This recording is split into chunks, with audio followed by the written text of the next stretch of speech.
Soruşurlar ki, mənim yazdığım Azərbaycan tarixi ilə bağlı yazdığım kitabları necə əldə eləmək olar?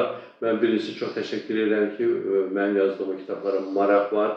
Bu kitablarda yeni mövqe qoyular Azərbaycan tarixi ilə bağlı və mən sizə bir şey deyim ki, mənim bir çıxışım oldu. Azərbaycan tarixinin dövrləşdirilməsi ilə bağlı yarım saatlıq bir çıxışım oldu.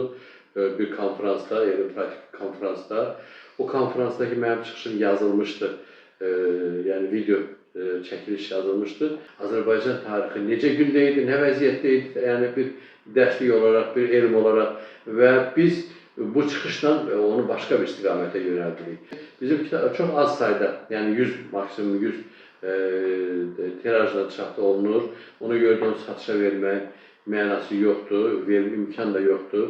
Biz ancaq kitabxanalara paylayırıq. Bütün kitabxanalarda Axundov adına mərkəzi kitabxanamızda var. Bakı Dövlət Universiteti kitabxanasında var. Milli Elmlər Akademiyasının böyük mərkəzi kitabxanasında var. Sonra Azərbaycan Pedaqoji Dövlət Universiteti kitabxanasında var.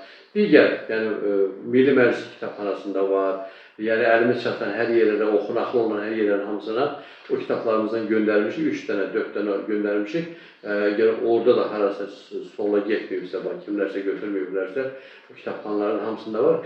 Qəbzlə təhvil vermiş onların hamısını ki, onlar yerində olsun və oxucular ondan tanış olsunlar. Bu bir istiqamətli. İkincisi, yenə deyirəm ki, onun elektron versiyaları yerləşdirilib ki, müxtəlif elektron reyestrlarını yerləşdirib.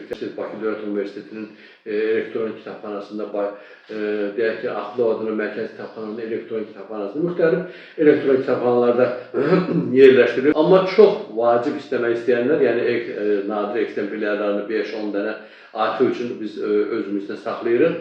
Telefon əlaqə saxlayıb mənim sosial media ünvanlarıma yaza bilərsiniz ki, hökmən istəyirsiniz onu əldə eləməyə.